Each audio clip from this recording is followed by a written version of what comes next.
17 años sin decir un nombre. Una historia hospitalaria lo derrumba. Lo guardado décadas no era caja, era prisión interior.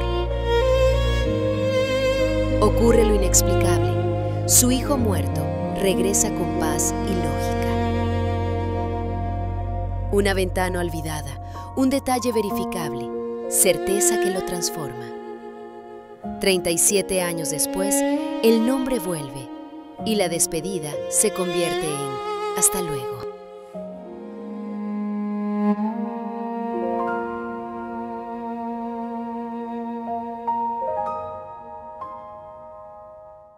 Capítulo 1. En los registros que la doctora Elizabeth Kubler-Ross compiló durante su seminario sobre duelo y pérdida en el Hospital Clínic de Barcelona en el otoño de 1991, uno de los casos más extraordinarios comenzó con un hombre que llevaba 17 años sin pronunciar el nombre de su hijo muerto. Ramón Castelví Puig, de 62 años, era un empresario textil de Sabadell que había construido un imperio de la nada y lo había perdido todo el día que su hijo menor, Oriol, murió en un accidente de moto a los 19 años. Desde aquella mañana de septiembre de 1974, Ramón había seguido respirando, trabajando, existiendo, pero no viviendo. La doctora Elizabeth Kubler-Ross, que había dedicado décadas a estudiar las fases del duelo y los mecanismos de sanación, reconoció inmediatamente que Ramón estaba atrapado en lo que ella denominaba duelo petrificado, un estado en el que el dolor se convierte en piedra, en coraza, en una armadura tan pesada que el doliente ya no puede moverse bajo su peso. «Mi hijo murió hace 17 años», dijo Ramón en su primera sesión grupal, con una voz tan desprovista de emoción que parecía salir de una máquina. «Y desde entonces, cada día me levanto preguntándome ¿por qué sigo aquí?». Lo que la doctora Kubler-Ross no podía anticipar era que la sanación de Ramón no vendría a través de técnicas terapéuticas convencionales, ni siquiera de las sesiones grupales que ella facilitaba con tanta maestría. Vendría a través de algo que ningún manual de psicología podía explicar. Una serie de señales, encuentros y coincidencias que parecían diseñadas por una inteligencia más allá de la comprensión humana. Señales que, según Ramón, llegaría a creer con absoluta certeza, provenían del propio Oriol.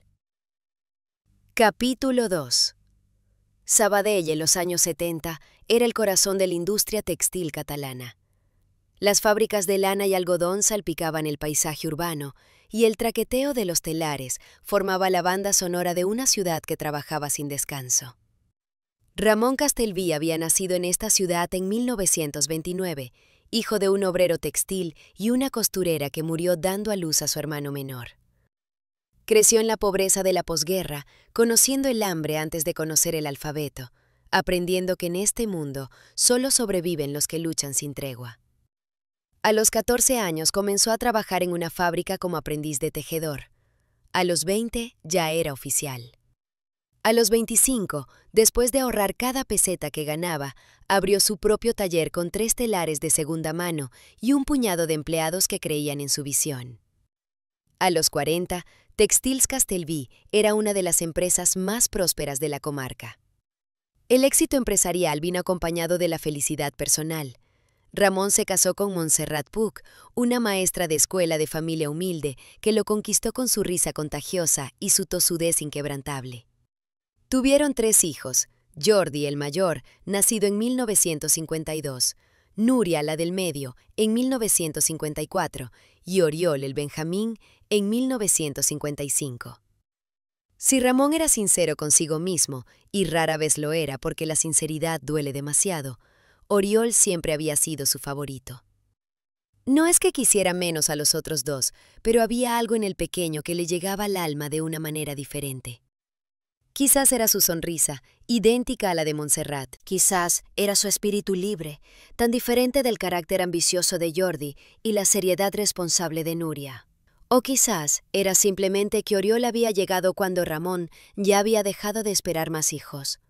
Un regalo inesperado que iluminó sus días de maneras que no sabía expresar. Oriol creció siendo el sol de la familia. Donde entraba traía luz, donde reía Y reía mucho, con esa risa franca que heredó de su madre. Todos reían con él. Estudió en el instituto del pueblo, jugó al fútbol en el equipo juvenil, tuvo novias que lo adoraban y amigos que lo seguían a todas partes. A los 18 años pidió una moto como regalo de cumpleaños. Ramón se resistió. Las motos eran peligrosas, decía. Un coche era más seguro. Pero Oriol insistió con esa mezcla de encanto y persistencia que ninguno de sus padres podía resistir, y al final Ramón cedió. Fue el error que lo perseguiría el resto de su vida. Capítulo 3. El 14 de septiembre de 1974 amaneció con un cielo azul impecable sobre Sabadell. Oriol acababa de comenzar su segundo año de universidad. Estudiaba económicas en Barcelona porque quería heredar el negocio familiar y hacerlo aún más grande. Y había quedado con unos amigos para ir a la playa. Era sábado, el día perfecto para escaparse de los libros y disfrutar de los últimos coletazos del verano. Ramón lo vio salir de casa aquella mañana. Oriol llevaba una camiseta blanca, vaqueros gastados y el casco de la moto colgando del brazo. ¿Llevas el casco?, le preguntó Ramón, como preguntaba siempre. Sí, papá, respondió Oriol con una sonrisa de paciencia. Siempre lo llevo. Le dio un abrazo rápido. Oriol siempre abrazaba. Era la persona más táctil de la familia. Y salió por la puerta. Te quiero, viejo, dijo, como decía siempre que se despedía. Y yo a ti, hijo. Fueron las últimas palabras que intercambiaron. El accidente ocurrió a las 11 de la mañana, en una curva de la carretera de Castellar del Vallès. Un camión que venía en dirección contraria invadió el carril de Oriol para adelantar a un tractor. El joven intentó esquivarlo, pero perdió el control de la moto y se estrelló contra el guardarraíl. Murió en el acto. El casco que llevaba puesto no pudo protegerle del impacto. Ramón recibió la noticia a las 12:15, cuando 2 policías llamaron a la puerta de su casa. Montserrat estaba con él, y cuando vio las expresiones de los agentes, supo lo que venían a decir antes de que abrieran la boca. El grito que emitió Montserrat aquel día todavía resonaba en los oídos de Ramón 17 años después. Era un sonido que ningún ser humano debería tener que escuchar. El sonido de una madre al enterarse de que su hijo ha muerto. Ramón no gritó, no lloró. Se quedó de pie en el recibidor, con los brazos caídos a los lados, mirando a los policías como si no entendiera el idioma en el que hablaban. No era que no lo entendiera, era que su mente se negaba a procesarlo. Su hijo no podía estar muerto. Su Oriol, su sol, su alegría. Era imposible. Pero era verdad. Capítulo 4. Los meses siguientes fueron un descenso al infierno que Ramón atravesó como un autómata. Asistió al funeral sin derramar una lágrima. Recibió las condolencias de cientos de personas sin escuchar una sola palabra. Volvió al trabajo una semana después, porque el trabajo era lo único que sabía hacer, lo único que le impedía quedarse quieto y pensar. Montserrat lo manejó de manera diferente. Lloró durante semanas, meses, con un dolor que parecía no tener fondo. Buscó consuelo en la religión, en la familia, en grupos de apoyo para padres que habían perdido hijos. Poco a poco, dolorosamente, comenzó a sanar. Pero Ramón no sanó. Ramón se endureció. Dejó de mencionar a Oriol. Guardó todas las fotografías de su hijo en una caja que escondió en el desván. Cerró con llave la habitación de Oriol y prohibió que nadie entrara. Cuando alguien pronunciaba el nombre de su hijo, amigos bien intencionados, familiares que querían recordar, Ramón se levantaba y se iba sin decir palabra. Es su manera de procesarlo, decía Montserrat a quien preguntaba. Necesita tiempo. Pero el tiempo pasó. 1 año, 5, 10, 15, y Ramón no procesó nada. El dolor seguía ahí, intacto, congelado bajo capas de silencio y negación. Su matrimonio sobrevivió, pero se convirtió en algo diferente. Ramón y Montserrat dormían en la misma cama, comían en la misma mesa, compartían la misma vida, pero había un muro invisible entre ellos que ninguno de los dos sabía cómo derribar. El muro tenía nombre, Oriol, y mientras Ramón se negara a pronunciarlo, el muro seguiría ahí. Jordi y Nuria, los otros hijos, también sufrieron. No solo habían perdido a un hermano, habían perdido también al padre que conocían. El hombre cariñoso y trabajador que los había criado se había convertido en un extraño distante, incapaz de demostrar afecto, incapaz de hablar de nada que importara. «Es como si papá hubiera muerto también aquel día», le dijo Nuria a su madre en una conversación que Ramón escuchó sin querer. Solo que su cuerpo siguió funcionando. La frase le dolió más de lo que estaba dispuesto a admitir. Las investigaciones de la doctora Elizabeth Kubler-Ross habían demostrado que el duelo no procesado podía manifestarse de muchas maneras: depresión, ira, somatización, adicciones. Pero una de las formas más devastadoras era la petrificación emocional, cuando el doliente construye una coraza tan gruesa que ya no puede sentir nada, ni el dolor de la pérdida, pero tampoco la alegría de la vida. Ramón Castelví era un caso de manual. Capítulo 5. 17 años después de la muerte de Oriol, Montserrat tomó una decisión que cambiaría todo. Había leído en el periódico que la doctora Elizabeth Kubler-Ross, la famosa psiquiatra suiza especializada en muerte y duelo, venía a Barcelona a impartir una serie de seminarios. Montserrat había leído sus libros años atrás, durante su propio proceso de duelo, y le habían ayudado enormemente. Quizás podía hacer lo mismo por Ramón. «No voy a ir a ningún seminario de psicología», fue la respuesta de Ramón cuando Montserrat se lo propuso. «No necesito que nadie me diga cómo tengo que sentirme». «No se trata de eso, Ramón. Se trata de...» «He dicho que no». Pero Montserrat, después de 38 años de matrimonio, conocía bien a su marido. Sabía que debajo de aquella coraza de piedra había un hombre destrozado que estaba suplicando ayuda, aunque no supiera cómo pedirla. Así que hizo algo que no había hecho nunca. Le dio un ultimátum. «Ramón, llevamos 17 años así. 17 años sin poder hablar de nuestro hijo, sin poder mirar sus fotos, sin poder visitarlo en el cementerio.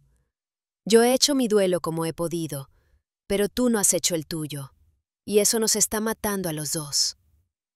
«Montserrat, no, déjame terminar. Te quiero. Llevo queriéndote desde que tenía 20 años y no voy a dejar de quererte ahora. Pero si no vas a ese seminario, si no intentas al menos dar un paso hacia la sanación, no sé cuánto tiempo más puedo seguir así». Ramón la miró con una expresión que Montserrat no había visto en años. Miedo. Miedo de verdad, de perder lo único que le quedaba. «Está bien», dijo finalmente, con la voz ronca. «Iré». La primera sesión tuvo lugar en una sala del Hospital Clínic de Barcelona un miércoles de octubre de 1991. Había unas 30 personas sentadas en círculo, hombres y mujeres de todas las edades, unidos por el hilo invisible de la pérdida.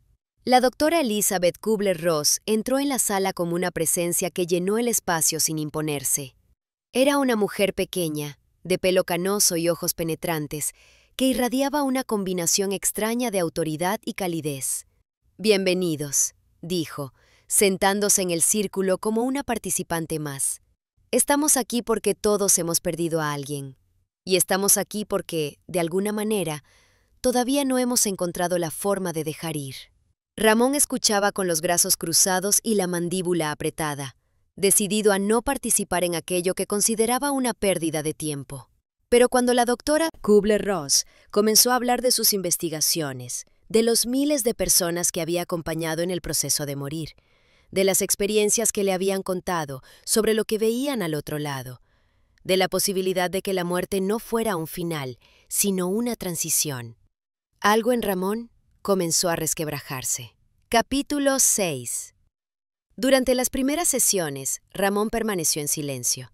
Se sentaba en el mismo sitio cada vez, una silla junto a la ventana, desde donde podía mirar hacia afuera cuando las cosas se ponían demasiado intensas, y escuchaba a los demás compartir sus historias sin ofrecer nada de la suya. La doctora Elizabeth Kubler-Ross no lo presionó.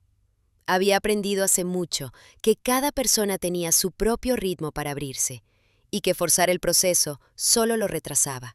Pero sí observaba a Ramón con atención. Veía cómo sus manos se crispaban cuando alguien hablaba de la muerte de un hijo. Veía como sus ojos se humedecían durante un segundo antes de que volviera a componerse. Veía la lucha interna de un hombre que desesperadamente quería soltar el peso que llevaba, pero no sabía cómo hacerlo sin derrumbarse. En la cuarta sesión, algo cambió. Una mujer del grupo, Carmen se llamaba, había perdido a su hija de cáncer 3 años antes. Estaba contando cómo había encontrado una carta que su hija le había escrito antes de morir, escondida entre sus libros.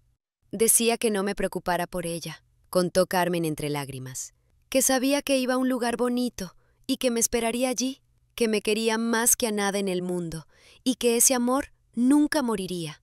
Ramón sintió que algo se rompía dentro de él. No una ruptura destructiva, sino algo más parecido a un dique agrietándose. Porque él también tenía una carta. Oriol se la había escrito la noche antes de morir, aunque Ramón no lo sabía entonces. La había encontrado 2 días después del accidente, cuando finalmente tuvo el valor de entrar en la habitación de su hijo. Estaba sobre el escritorio, en un sobre que decía «Para papá», con la caligrafía inconfundible de Oriol. Ramón la había leído una sola vez, aquella noche, en la oscuridad de su despacho. Luego la había guardado en un cajón y no la había vuelto a tocar en 17 años. No podía. El dolor era demasiado.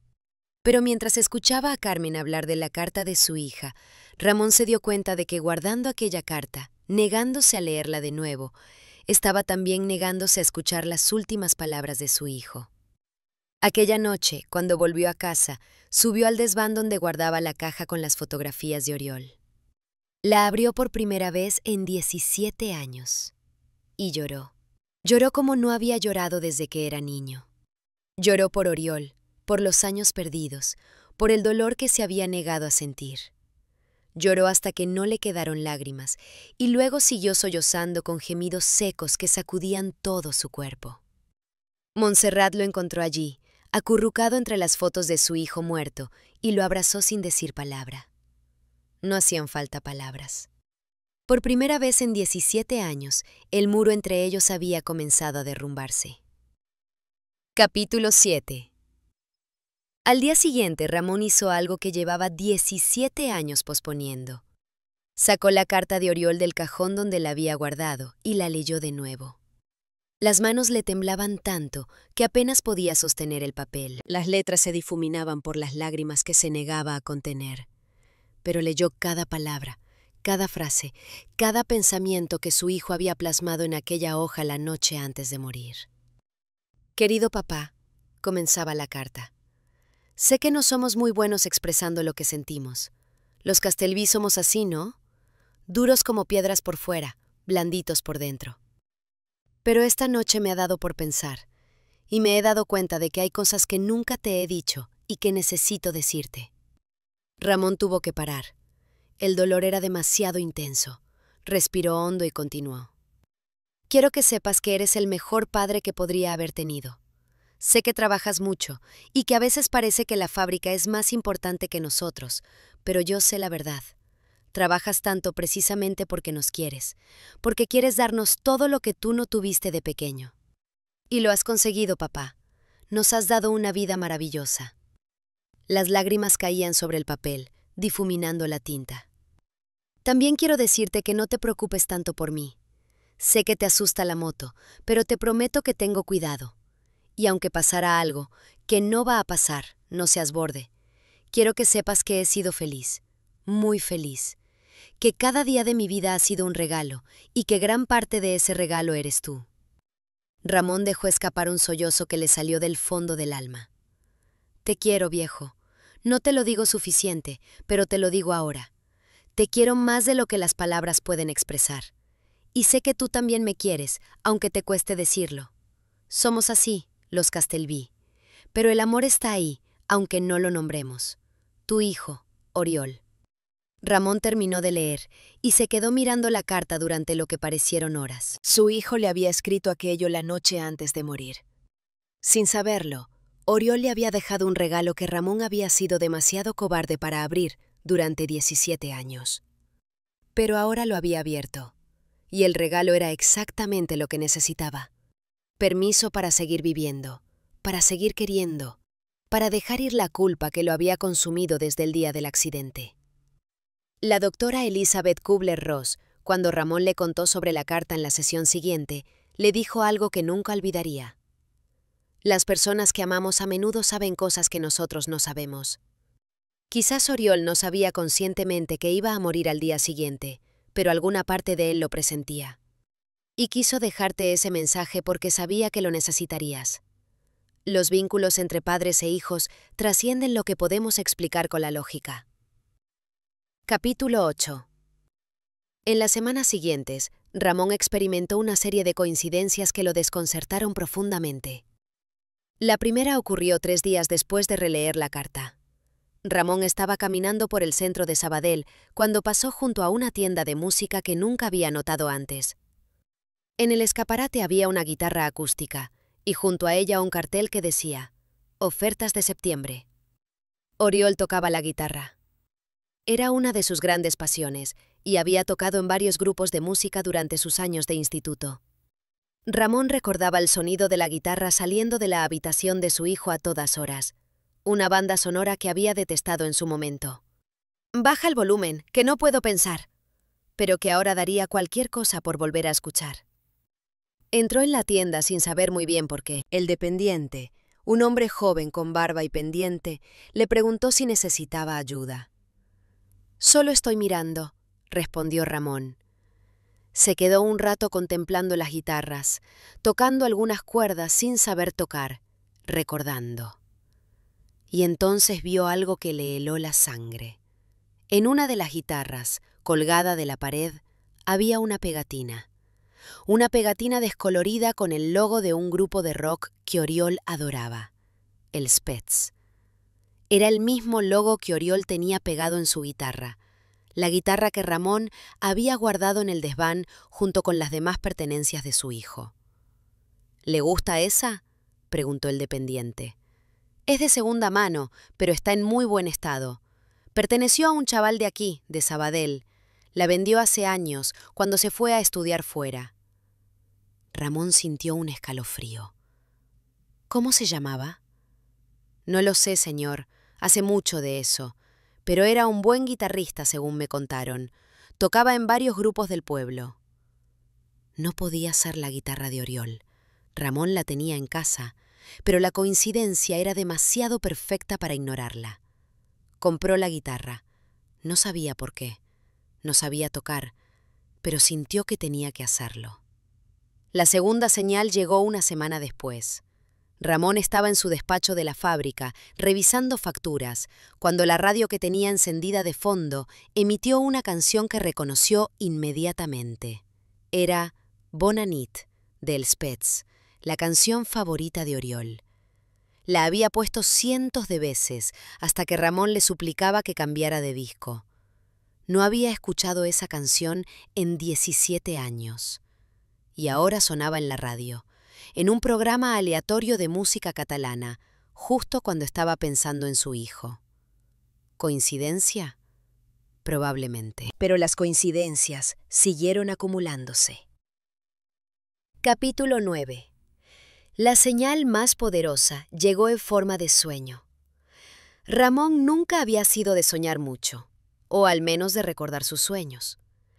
Pero una noche de noviembre, 3 semanas después de comenzar los seminarios con la doctora Kubler-Ross, tuvo un sueño tan vívido que se despertó convencido de que había sido real.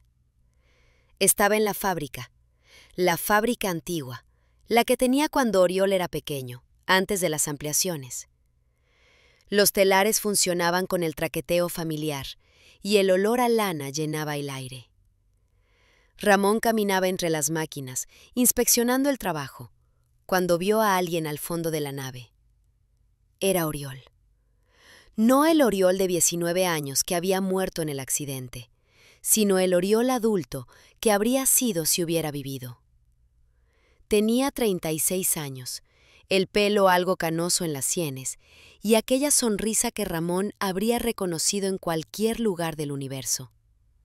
«Hola, viejo», dijo Oriol acercándose. Ramón no podía hablar. Las palabras se le atragantaban. «No pasa nada», continuó Oriol, como si le leyera el pensamiento. No hace falta que digas nada. Solo quería que supieras que estoy bien. Oriol, sé que has sufrido mucho, papá.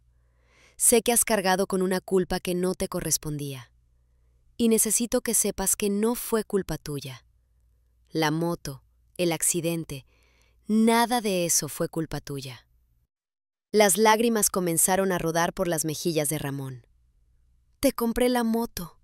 Si no te la hubiera comprado, me la habrías comprado tarde o temprano. O me habría comprado yo una. Era mi destino, papá, no el tuyo. Oriol le puso una mano en el hombro, y el contacto era cálido, sólido, real. Necesito que dejes ir la culpa. Necesito que vuelvas a vivir. Por mamá, por Jordi, por Nuria, por ti mismo. Has pasado 17 años castigándote por algo que no hiciste, y eso me duele más que cualquier accidente. Te echo tanto de menos. Lo sé, y yo también os echo de menos, pero no estoy tan lejos como crees. Estoy en las canciones que escuchas en la radio. Estoy en la guitarra que compraste sin saber por qué. Estoy en cada atardecer bonito, en cada risa de los nietos que no he conocido, en cada momento de alegría que te permita sentir. Ramón quiso abrazarlo, pero Oriol dio un paso atrás. Todavía no, papá. Todavía tienes cosas que hacer, pero cuando llegue tu hora, que tardará mucho, te lo prometo, estaré esperándote. Y podremos hablar de todo lo que no hemos hablado en estos años. No quiero que te vayas. No me voy, papá. Nunca me he ido. La imagen de Oriol comenzó a desvanecerse, y Ramón sintió que algo tiraba de él hacia atrás, hacia el despertar. ¡Espera! ¡Oriol! Te quiero, viejo. Fue lo último que escuchó. Te quiero más de lo que las palabras pueden expresar. Ramón despertó con el amanecer filtrándose por las cortinas y el rostro bañado en lágrimas. Pero por primera vez en 17 años, no eran lágrimas de desesperación, eran lágrimas de paz. Capítulo 10. Ramón contó el sueño en la siguiente sesión con la doctora Elizabeth Kubler-Ross. La psiquiatra escuchó con atención, sin interrumpir, asintiendo de vez en cuando. Cuando Ramón terminó, ella le hizo una pregunta que lo sorprendió. En el sueño, ¿Oriol mencionó algo específico? ¿Algo que pudiera verificarse? Ramón pensó un momento. Dijo que estaba en las canciones, en la guitarra que compré, pero eso son cosas que yo ya sabía. ¿Nada más? ¿Ningún detalle que fuera nuevo para usted? Ramón rebuscó en su memoria. El sueño había sido tan intenso emocionalmente que no había prestado atención a los detalles. Y entonces recordó algo. La fábrica, dijo lentamente. En el sueño estábamos en la fábrica antigua, antes de las ampliaciones, y había algo diferente. Había una ventana que no existe, o que no recuerdo que existiera. Una ventana pequeña, circular, en la pared del fondo. La doctora Kubler-Ross se inclinó hacia adelante. ¿Una ventana circular? Sí, con cristales de colores, como las de las iglesias. Me parecía extraño incluso en el sueño, porque las fábricas no tienen ese tipo de ventanas. Aquella tarde, después de la sesión, Ramón fue a la fábrica. Era la fábrica moderna, ampliada y renovada, pero en el almacén del fondo todavía quedaban partes de la estructura original. Caminó hasta la pared del fondo, donde en su sueño había visto la ventana circular. Y allí estaba. No una ventana, exactamente, sino un hueco en la pared que había sido tapiado décadas atrás. Pero cuando Ramón miró más de cerca, distinguió los restos de un marco circular y fragmentos de vidrio de colores incrustados en el yeso. El corazón le latía tan fuerte que podía oírlo. Llamó al encargado del almacén, un hombre que llevaba trabajando allí casi tanto tiempo como Ramón. Manolo, ¿qué sabes de esta pared? ¿Había una ventana aquí antes? Manolo se rascó la cabeza. Pues ahora que lo dice, señor Ramón, mi padre me contó una vez que esta nave fue una capilla antes de convertirse en fábrica. De los años de la guerra, creo. Cuando expropiaron el edificio, tapiaron todo lo que era religioso. Puede que hubiera vidrieras. Una capilla, con una vidriera circular en la pared del fondo. Ramón se apoyó en la pared, intentando procesar lo que acababa de descubrir. Él no sabía nada de aquella capilla. Había comprado el edificio en los años 60 y nadie le había contado su historia. No había manera de que su subconsciente hubiera fabricado ese detalle. Y sin embargo, Oriol, o lo que fuera que había visto en su sueño, lo sabía. Las investigaciones de la doctora Elizabeth Kubler-Ross incluían numerosos casos de sueños con familiares fallecidos que contenían información verificable, información que el soñador no tenía forma de conocer por medios normales. Ramón acababa de unirse a esa lista. Capítulo 11. Los meses siguientes fueron un proceso de reconstrucción lenta pero constante. Ramón comenzó a hablar de Oriol. Al principio con dificultad, tropezando con las palabras, pero poco a poco con más fluidez. Le contó a Montserrat sobre el sueño, sobre la ventana, sobre las señales. Ella lo escuchó con los ojos llenos de lágrimas y le tomó las manos. «Siempre supe que seguía con nosotros», susurró. «Pero tenías que descubrirlo por ti mismo». Ramón descolgó las fotografías de Oriol de la caja del desván y las distribuyó por la casa. El rostro sonriente de su hijo volvió a formar parte de la vida cotidiana después de 17 años de ausencia. Visitó la tumba de Oriol por primera vez desde el funeral. Llevó flores, margaritas, las favoritas de su hijo, y se sentó junto a la lápida durante horas, hablando en voz baja, contándole todo lo que había pasado desde que se fue. «He sido un cobarde», le dijo a la piedra gris. «He tardado 17 años en hacer lo que debería haber hecho desde el principio. Pero ya estoy aquí, y no voy a volver a esconderme». La relación con Montserrat floreció de nuevo. El muro que los había separado durante casi 2 décadas se derrumbó piedra a piedra, reemplazado por una intimidad más profunda que la que habían tenido antes de la tragedia. Descubrieron que el dolor compartido, cuando finalmente se comparte, puede convertirse en un vínculo más fuerte que cualquier otro. Jordi y Nuria también notaron el cambio. El padre distante y frío que habían conocido durante años comenzó a transformarse en alguien más parecido al padre que recordaban de su infancia. No era el mismo. La pérdida lo había cambiado, inevitablemente, pero era mejor que el fantasma que había ocupado su lugar. «Es como si hubieras vuelto de un viaje muy largo», le dijo Nuria en una comida familiar. «No sé dónde has estado todos estos años, papá, pero me alegro de que hayas vuelto». Ramón la abrazó con una fuerza que no había mostrado en décadas. «Yo también me alegro, hija. Yo también me alegro». Las investigaciones de la doctora Elizabeth Kubler-Ross habían demostrado que los sueños de visita, como ella los llamaba, tenían un poder transformador extraordinario en el proceso de duelo. No importaba si eran reales en un sentido objetivo. Lo que importaba era el efecto que tenían en el doliente, la sanación que permitían. Ramón no necesitaba pruebas científicas de que había visto a su hijo. Lo único que necesitaba era lo que había recibido.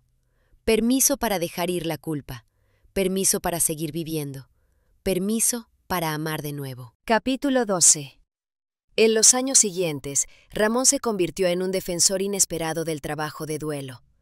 Comenzó asistiendo a los seminarios de la doctora Kubler-Ross como participante, pero poco a poco pasó a ser una especie de mentor para otros hombres que, como él, habían encerrado su dolor bajo capas de silencio y negación. «Los hombres de mi generación no sabemos llorar», decía en las sesiones. «Nos enseñaron que los hombres son fuertes, que no muestran debilidad, que el dolor se lleva por dentro. Pero eso es mentira. El dolor que no se expresa se pudre dentro de ti, te consume desde dentro hasta que no queda nada». Contaba su historia, los 17 años de duelo petrificado, el sueño, la ventana de la capilla, la carta que tardó casi 2 décadas en releer, y veía cómo sus palabras encendían chispas de reconocimiento en los ojos de otros padres destrozados. «Si yo pude salir de ese pozo, vosotros también podéis», les decía. No porque el dolor desaparezca, sino porque aprendemos a llevarlo de otra manera. Aprendemos a convertirlo en amor activo en lugar de sufrimiento paralizado. La doctora Elizabeth Kubler-Ross lo citó en uno de sus libros posteriores como ejemplo de transformación tardía del duelo. Hercé, un empresario catalán, pasó 17 años negando la muerte de su hijo. Cuando finalmente se permitió atravesar el dolor, experimentó una serie de fenómenos, sueños, señales, coincidencias, que le proporcionaron la paz que había buscado durante casi 2 décadas. Su caso demuestra que nunca es demasiado tarde para sanar. Ramón mantuvo correspondencia con la doctora hasta la muerte de esta en 2004. La última carta que recibió de ella decía: Querido Ramón, de todos los participantes de mis seminarios en España, usted es uno de los que más me ha enseñado.